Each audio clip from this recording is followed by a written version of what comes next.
Hello, welcome to the queue. Got a recap of turn 5. So that means we're heading into turn 6. And looking at the IPCs on the tracker here, Japan is nearing the end of the board. They got quite a few under their belt. And there is a US fleet coming, but it is still a ways away. So Japan's looking good for the short term here for sure. The other countries are kind of bottled up there in the 20s, and ANZAC and Canada just can't get any traction. So that's too bad. All right, so Britain did reveal its tech this turn, ATC. They used that to advance their planes one extra territory so they could get back to defend Egypt from the angry Italian horde. On the victory point roundels, let's see, they are at 2, 4, 6, 8, 10, 12, 13 at the beginning of the turn, 13 victory points. Germany and Italy combined for plus 70, or 70 plus, so that gives them the Third Reich bonus. Italy scooped in and grabbed the Mediterranean victory point by capturing all the islands. The Italians and Japanese combined for the world oil point, and then the UK took it away. So it is on the sidelines for now. That leaves 15 victory points for the Axis. And, you know, they're not going to hold all those. There are a couple more that are within grasp, but we will see what happens here. There is a large U.S. fleet in the North Atlantic that's probably going to make landfall in Norway this turn. The Atlantic Wall is not set up, but with the Americans in Norway, there will be no opportunity to set up the Atlantic Wall. So as we look, there's the U.S. Fleet, and this round they pretty much built everything in the Pacific, trying to strike out at Japan here. They got a couple ships down here in the Southland. Really not many battles on the Pacific side, just some posturing. There was a battle in Amur. Japan took out an artillery, a Lend-Lease artillery that the Russians had there, so they snagged that. The Mongolian rule was negated when Russia attacked Korea earlier in the game. So these units really don't exist. That left Japan. And I put a big smoke out, not that it was a big battle because it was a walk-on, but it's pretty huge in that they were in the back door of Russia. They've got the railroad cut to Siberia, to the Far East.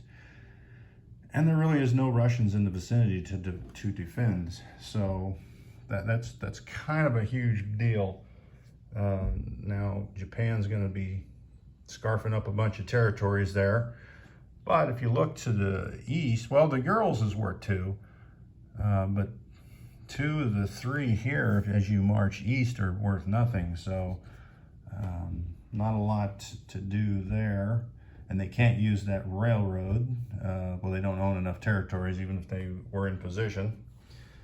On the Eastern Front, lots of back and forth battles. Italy pulled off a win here at the cost of an aircraft, which is hard, you know, for Italy to rebound from, especially when I keep using that respawn tech on the bomber, as it keeps getting knocked off.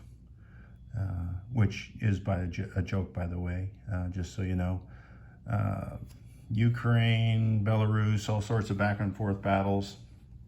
Looks like in turn 6, if I was a betting person, I would say Bryansk is going to be a kill zone, hopefully for the Allies, since I'm on the Axis side, but you never know. I've got a marker down here for the convoy. Horrible job of convoying. 4 dice, no hits. So they had to settle for just the 2 for the subs. That's terrible. Not even worthy of a knockdown smoke. But the Germans made up for it over here, as Canada spent like 5 turns worth of income to buy destroyers and flooded Sea Zone 106 only for Germany to come up and sink them all. Then the US came in and finished off the lone sub that was left for Germany. So that's why you got the little marker there. And I just hit the camera as I was picking it up. Anzac finally did something. Come over here and sank a transport. Not really a battle, but they did something, so they got in the action. The real big action for the turn, though, I think was in the Middle East here. And I've got the big one here for Japan. They came over and hit Iraq, which had 6 ground units on it of British descent. Sent them to the bottom, took Iraq, landed its planes in Iran, and the UK on their turn came in and won a minor battle here. It was 2-on-1. And then the Axis had Iran stacked and really should have gotten, you know, deep into, I think, the British planes. Because with only 2 transports, they could only get 4 land units in there.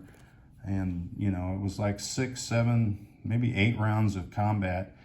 And the Axis could only get the 3 land units killed. And I think 1 plane. They had to lose 1 plane to keep that tank. So maybe I'm oh, hey, look at that little German guy standing there. They didn't take it. Or actually, they did. I just missed him. All right, so I exaggerate. It wasn't 7 or 8 rounds, but it, you know, it seemed like it. We just can't get a defensive, you know, success story going here.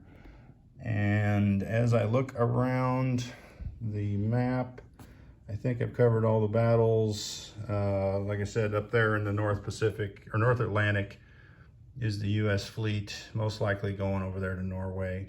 So Germany's going to have to adjust. And in South America, the Germans, they'll probably march into Chile and grab those infantry there. And the $2 for that. UK pretty much bottled up here around Egypt, trying to hang on.